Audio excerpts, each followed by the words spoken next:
crazy. Karma, a little bit more reliable, a little bit more common.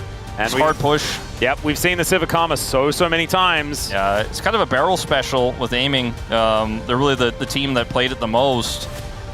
Four is now having this wave pushing over. Faker does have his ult, and they could look for a play. Keen potentially caught. Yep, there's the counter-strike. It's actually going to get the value here as the seismic shove pushes him back. No flash available, and there's first blood. Should be Dragon in exchange here for T1, you have to think. His owner is clearing his jungle on his way over to that full control they have on the bottom side. TP is going to come through from Keen, who was holding the mid wave here, but he's throwing a whole lot of rocks around. Actually flashes to get out of the way of this Grand Starfall from Canyon, and they look for the dive. There's the flash stun, and they lock down the kill. Still, Canyon is going to be taken out, so a 1-for-1 from the GOAT. Just very impressive from Faker. Yep. It's always good to appreciate. As Canyon is going to face check and isn't feeling fantastic about it. On the hunt is Gumayushi. His ruler going to rotate over, but it's mainly just to watch this Pantheon die. Even a heal. Keen is going to try to get some value here in the side lane with 3 grubs on this Gwen. Will be answered by a teleport. He got some damage. Going to be resetting in any fights coming on up as Double Dragon being considered here by T1.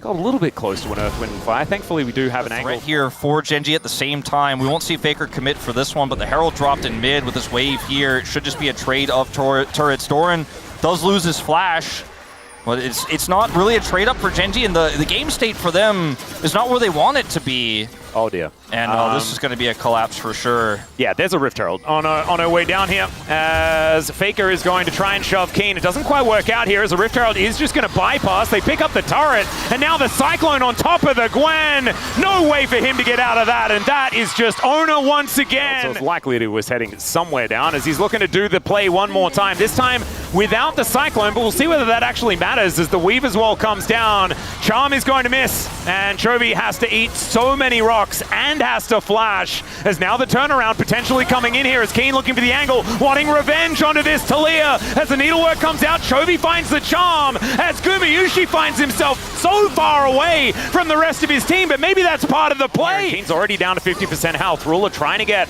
some damage down. Gen.G are going to be looking for the turn as Owner moves on over, and now Chovy looking for the angle. Pop Blossom connects, finds only one as Faker flashes his way out. Doran avoids all of the feathers so beautifully, and it's the Nico that goes down first. The Wukong steals away the Otacon. Of course Owner does. The man's playing like a beast today. Keen does manage to find the value, and now it's Ruler's turn to pop off as Canyon trying to run his way out. The seismic shove doesn't find the angle, but he still jumps onto a rock as Doran's so scary. Finds the Empower, takes down the Pantheon, and it's Chovy and Ruler left alive in the end, but the Otacon goes to T1. The Otacon goes to T1. Canyon was on the left side of that fight, and it was a team fights. This looks like what the Legend Group games all looked like for so much of rounds 3 to 5, where if you get a small lead on this turret, although with Canyon here, I think he should just be able to get it. Yep, there is the outer turret falling over, so that is going to mean that the gold lead is under a massive cooldown.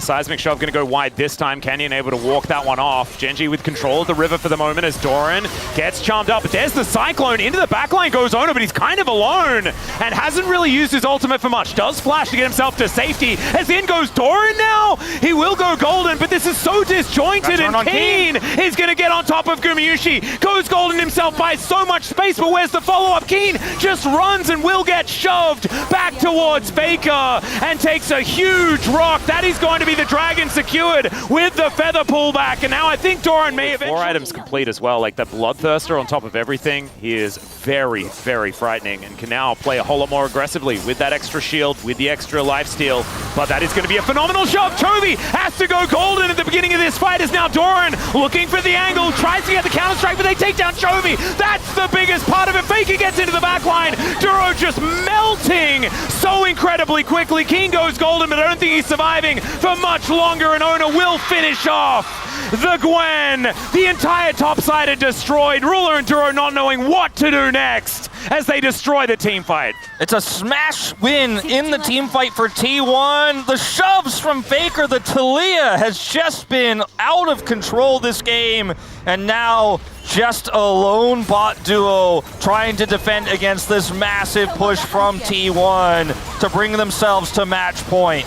Let's see whether they can actually finish it here as Doran going in, flashes forward to get on top of Ruler, and of course the seismic shove there. This game is over, ladies and gentlemen, and T1 have match point now for the next 2 games at least. And they could be poised.